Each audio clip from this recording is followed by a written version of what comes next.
Coming up, the FTC weighs in on whether you can actually tell somebody their warranty is void. Apple's leak memo leaks. That's a shocker. And then we've got a whole bunch of statistics on cloud adoption and security in businesses and the shortage. And Maze, the National Guard, are kicking in. Jason Wood joins us with expert commentary on cybercrime on Facebook. I know, I didn't believe it either, but he'll convince us. Hack Naked News starts now. This is Security Weekly, for security professionals, by security professionals.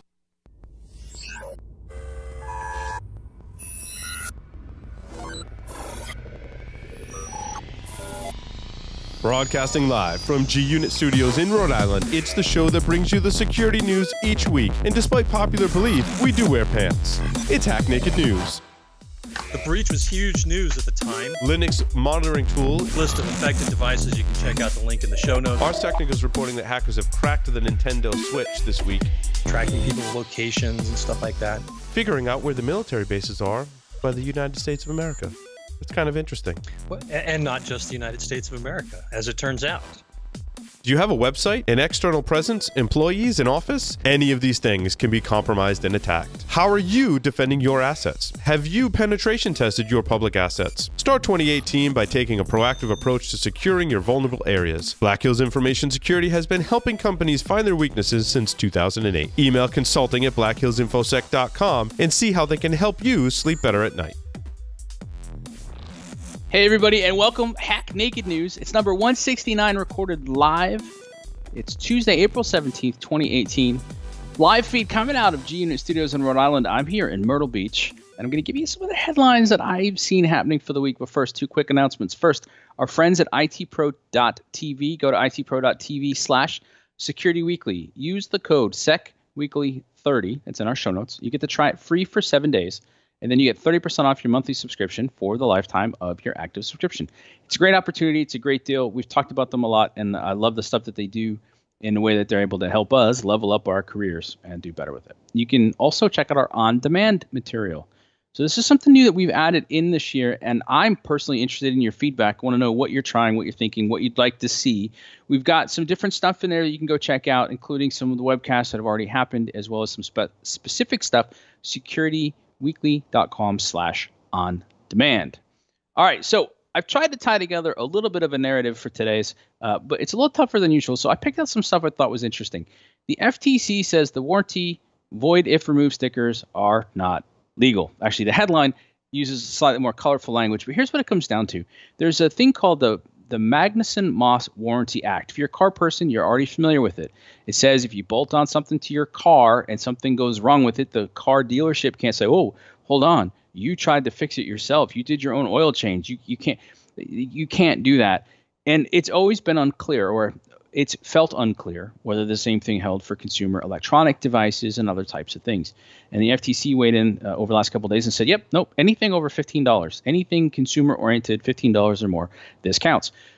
Now, they've sent out letters to 6 companies to say, fix it now, but they won't identify who the 6 companies are.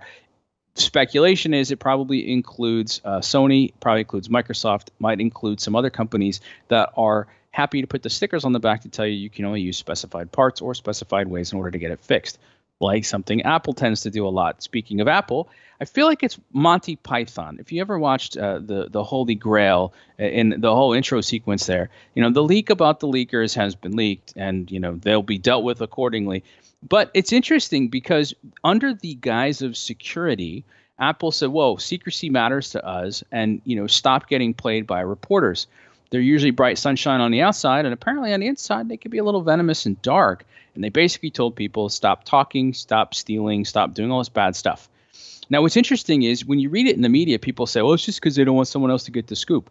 And then Apple says, well, it's actually absolutely true. We don't want anybody else to get the scoop. It helps us position stuff and do sales and call attention to the things that we think are important. It really comes down to control and how much they control the message. On one hand, I'm kind of surprised that they're using security as the backdrop. And on the other, I go, isn't that kind of security's job? So either way, it's interesting, and they continue to do well. So I guess it's working for them. All right, next 3 I'm going to try to take in a row. I'm going to give you the headlines first, and I'm going to give you some stats. And I'm going to show you why these things are interesting, but not always don't take them for face value. So the businesses are adopting SaaS too fast, and we can't properly secure it. 26% of companies have suffered cloud data theft, and 63% of Americans are more concerned about cybersecurity than a potential war, according to these different surveys. So there's 3 different surveys. They've got the links in the show notes here. But the first one, well, let's talk about the businesses adopting SaaS too fast. So here's some of the stats I pulled from it. 64% claim the rush to the cloud outpaces their ability to secure it. This is a bugaboo. It's a red herring that people have used for years, and they say, oh, we can't go to the cloud. Why? Security. Almost every company that I've looked at, especially if you're in the B2B world, is doing security in the cloud, and frankly, they're doing it better because they can have specific devices. They've designed it newer. It's designed to do a specific thing. It's designed to meet compliance and regulatory requirements. It's designed with security in mind almost from the jump. There are very few circumstances now, especially now, where that doesn't work. So 64% saying that rush is outpacing their ability to secure it. I don't know what that means, and you shouldn't either. Instead of nodding your head, you should say, what are they talking about?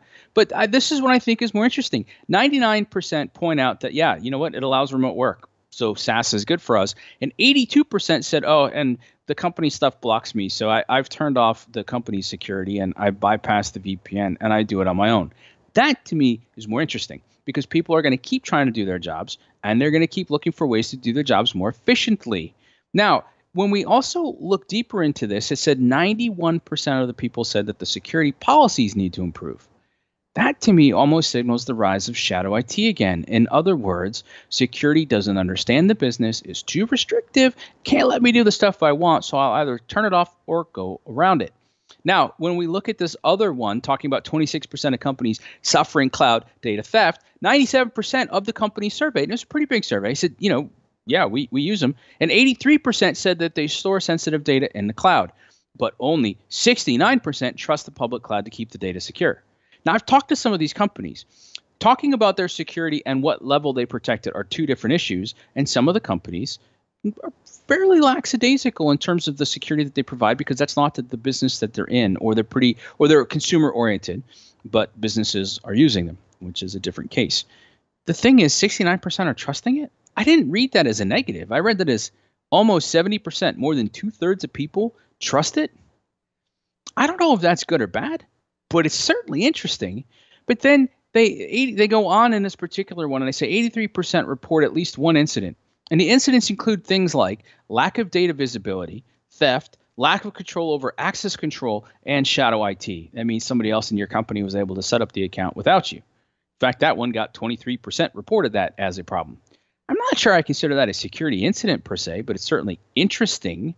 But then this one had 40% of people are slowing adoption due to the cybersecurity skill shortage. That makes absolutely no sense to me whatsoever. If you're choosing to outsource something that you're not currently capable of doing, that's great. And almost everything we've read suggests mid-size or larger companies outsourcing security to security-focused MSSPs or SaaS-style solutions has done an absolutely fantastic job. And that makes it easier on you for the limited staff that you have to focus on the things you want them to focus on. So this to me is kind of like saying, oh, we can't go to the cloud. Why? Security. Now we can't go to the cloud. Why? Because there's a cyber skills shortage and we won't have the people. Stop. Knock it off. That's all crazy. But this other one, and this is IBM did a survey with Harris polling 10,000 people around the world, and then they parsed out some of the stuff by country. 79% of people believe businesses focus on profits more than they do addressing security. I'm not even sure that that's a problem, but I thought it was an interesting statistic. Here's the 3 that I pulled out, though, that I thought were more interesting. 82% are more worried about cybersecurity than 5 years ago. Well, yeah, than 5 years ago? How many people thought about it 5 years ago? 68% worry they'll be hacked in the next 5 years. Well, that's because we keep telling them they're going to be hacked. By the way, 68%. We've all been hacked already, and we're all still here. So I'm not sure I understand. 67% agreed the bad guys are winning over the good guys in the cybersecurity war. That one upset me. 2/3 of people think, even though what we're doing, anytime you look at the stats in terms of what cybercrime is or the cost or everything else to it, we are well below what's acceptable losses in retail and insurance and healthcare and everything else. We're crushing it, folks, on the board. So we just need to help people understand we're doing a much better job. Part of the way that we're going to be able to do that is that the National Guard using cybersecurity skills to protect the integrity of the midterm elections. I actually like this a lot. So without getting into the weeds, here in the U.S., at the state level, we have the National Guard, and they report to the governor of the state unless they get activated, and then they become part of the federal system. Nuances aside, we're watching in the U.S. the National Guard develop fantastic cyber capabilities. What's really great about that is a lot of these folks actually have full-time jobs, often working in technology and security specifically. And then on their weekends and their 2 weeks a year, they spend their time doing it for the National Guard. I've been privy to some of these exercises, and it's fantastic because they're getting to pull in their industry partners, and they're doing actual red team, blue team experiences and training and learning from it. And it lets people who are in our communities see firsthand what this is really like. It's transformative. I think they're fantastic. So turns out that in 2017, we said the election system is now part of our critical infrastructure. And as a result, that means the Guard can be used in order to protect it at the state level. And they're starting to spin up exercises to do that. I think it's great. I think this is a fantastic way to do it. We're figuring out if we really have this type of a skills shortage, and I remain unconvinced. But if we want people who understand this better, and we want to be able to protect the businesses in our state and our states, and we want to develop these capabilities, this is a great way to do it. And I love it, and I love seeing more of it. And if you participated in it or you're part of it, thank you. And if it's anything you're interested in, hook us up, and we'll talk about it more. So those are big stories for the week. When we come back, we're going to talk about cybercrime and Facebook, and I'm going to make up a bunch of statistics, if I can even say it right, that we'll use with Jason Wood from Paladin Security. So we'll be back in a moment, and we'll hit that hard. IT Pro TV, binge-worthy learning for IT teams. Why is it binge-worthy? It's learning presented in an engaging and entertaining talk show format that beats voice-over PowerPoint snooze fests. Watch over 3,300 hours of content in their on-demand library, on your desktop, on the go, or in the comfort of your own living room. IT Pro TV is IT training you and your team actually want to watch, which means a better return on your learning investment. Get started with IT Pro TV for Teams by visiting itpro.tv/Security Weekly and start a 7-day free trial and get 30% off standard or premium IT Pro TV memberships using the code SECWeekly30. Today's determined attackers easily bypass even the most advanced network defenses. Trying to ramp up staff to detect their backdoors can cost thousands of dollars and take months, even years. With Active Countermeasures AI Hunter, we enable junior analysts to detect even the most advanced backdoors in a matter of hours. Sign up for a demo and purchase our product today by visiting activecountermeasures.com/HNN. Active Countermeasures. Make every analyst a hunter. All right, so hopefully those stories were entertaining, helpful. I do want to point out, when I'm covering the stories, when I'm looking for the angles that I would use to have conversations with somebody else, I wouldn't necessarily throw the fact on the table or a stat from one of these surveys and say, see, told you so. But it's a great way to have those types of conversations, the kind of conversation we're about to have with Jason Wood. But first, let me remind you that Source Boston 2018 is going to be May 9th and 10th. Paul's definitely there. He's speaking, and a bunch of other folks will be there as well, so you can meet the whole Security Weekly crew. If you go to sourceconference.com, you can register using the code SW75WMKW to get a $75 discount. Or you can just come check us out at wiki.securityweekly.com, and you can get the discount right there and check out the links for all the show notes. We got a webcast coming up, too. These are always fun. I love the approach, the Security Weekly approach to webcasts. It's much more like a conversation. Appreciates your time. It's not going to waste your time with stuff that doesn't matter. And it's going to be hard-hitting. Get you the insights that you need. Next one is with Distill Networks, and that is going to be held on Wednesday, April 25th. We're going to go over the bad bot report and talk about bad bots going mainstream. It's going to be a blast. You can register for that now at securityweekly.com/Distill Networks. Remember, it's 1L. Distill Networks with 1L. And you're going to be in for a good time for that. That's going to be a blast. All right, Jason. So talk to me about Facebook and cybercrime, because I'm surprised that there would even be cybercrime on Facebook. Yeah, this was kind of interesting because I don't know about you, but my news feed is full of Facebook and about the horrors of data privacy and all kinds of stuff. And then I saw this article published yesterday by Brian Krebs on KrebsOnSecurity.com about criminal groups using Facebook. And I thought, well, that's kind of interesting. A little different change. So I dug into that.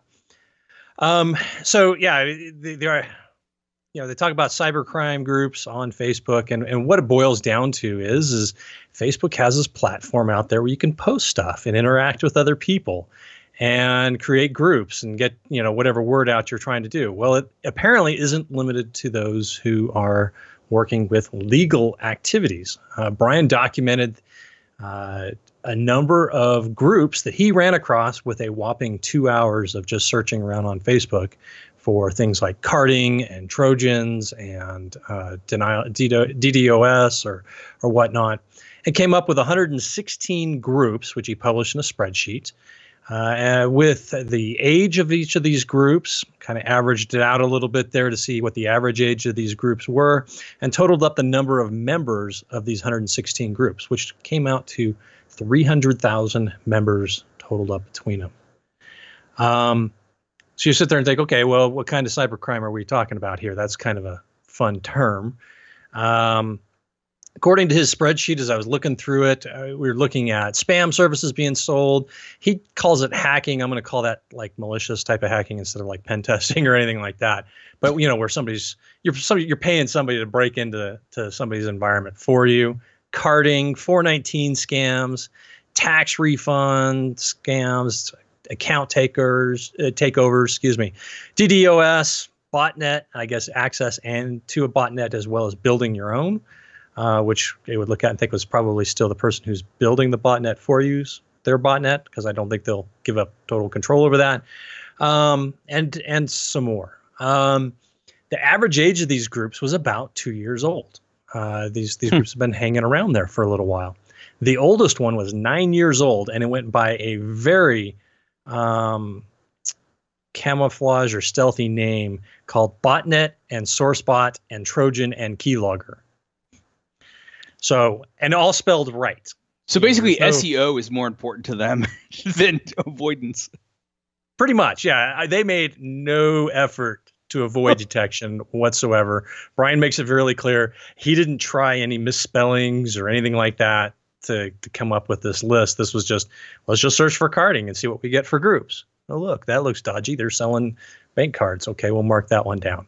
And yeah, like I said, 2 hours of Brian Krebs just kind of trolling around on Facebook to see what he could find.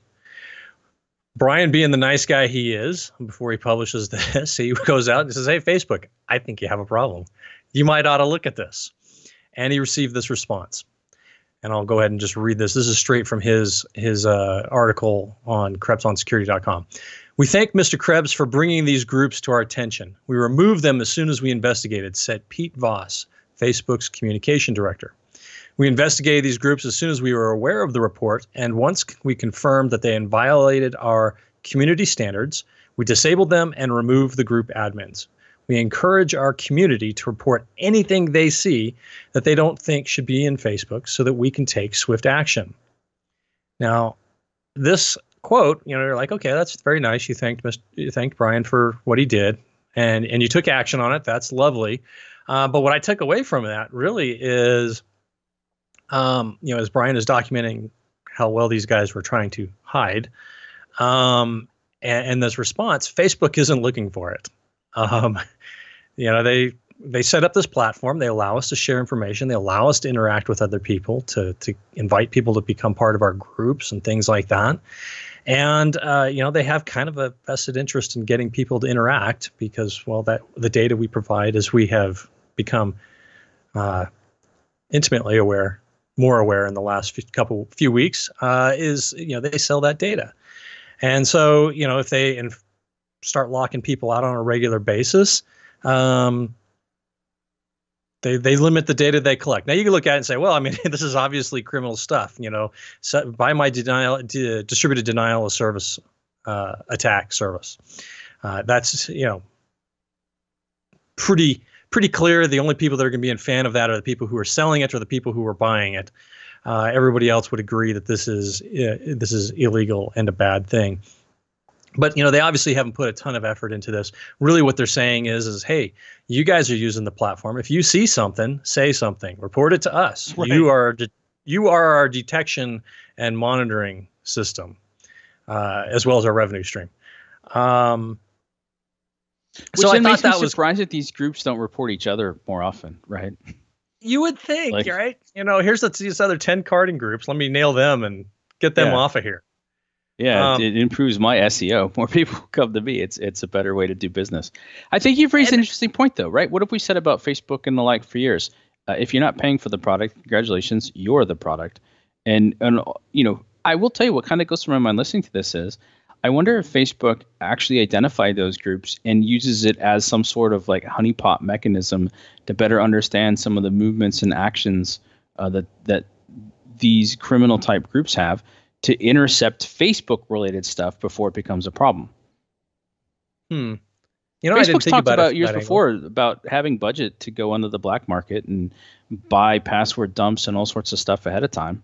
So, I mean, it feels like it's maybe too coordinated for them, but I mean, to your point, like it's either they're just lazy and didn't want it to kick them off the network, or there was some other angle to it, right? Not just making money from people using your network, but making money overall. Maybe I watched too much conspiracy theory stuff recently. All right, my bad. Yeah, I don't know. I'd say this. I was sitting there thinking about it. What are these guys thinking about as they're creating this Facebook group, right? I wonder if this will work. Well, let's try creating it and see what happens. Worst that happens is they turn it off. And that one group that I talked about, was 9 years old. They're probably surprised. Hey, it took them 9 years to track us down and actually do something about it. They only have 20 other groups left for that group, right? They had backups. They have multiple groups. Oh yeah, backups. Yeah, I mean, you made the comment about how many, reporting the other groups and getting them taken off. And it's like, well, I mean, how many of them were owned by the same outfit or person? Yeah. Right. So, yeah, I mean, because of Facebook's model, I think in some ways they have, maybe a number of ways, they have limited incentive to hunt down groups that violate in some way their community standards. Since if you do that, you could end up with users stopping providing the data. Now, it's certainly in areas where you're talking about political expression or religious expression or whatever, cause or point of view you're trying to share, that can get to be a blow up in your face if you're Facebook by saying, hey, we don't like that. But I think, things that are outright criminal, or that's pretty easy to decide we shouldn't allow that here. There definitely,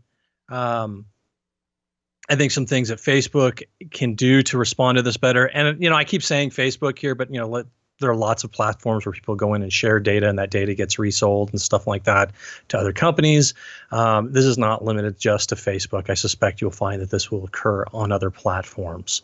But, like I said, I think it'd be worth the time. Brian spent 2 hours doing this. I mean, certainly Facebook has the capacity to look for some obviously illegal stuff and flag it and respond to it. 9 years, 2 years. Well, I would even say right now they have an interest, right? I mean, think about how much press and scrutiny they're getting right now over the data that they're selling and the failure to protect. I mean, it might be interesting to be a little bit proactive and demonstrate that you, in fact, can be trusted with our information.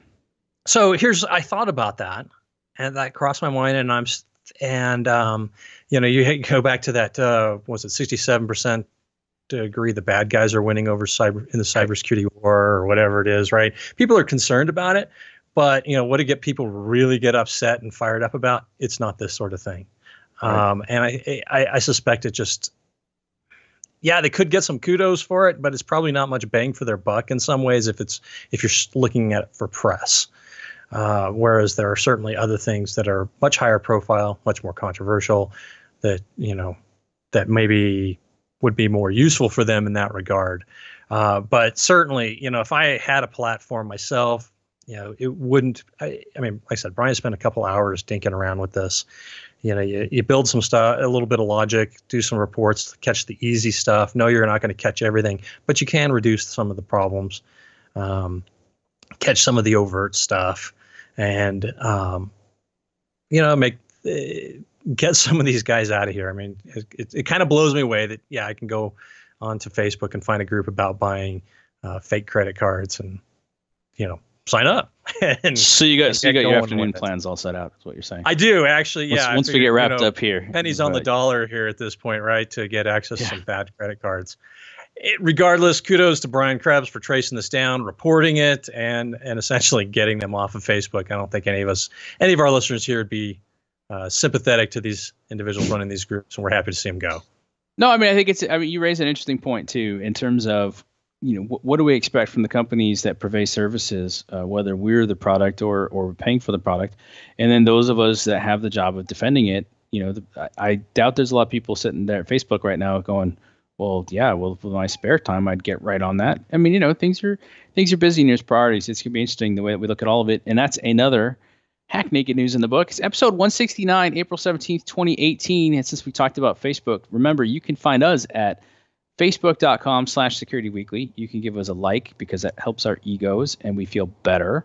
And but then you can check out when we've got all the cool webcasts and all the other stuff coming up. And we'll be back again. And Jason and I, I'm sure we'll be together again with another Hack Naked News. And we'll see you then.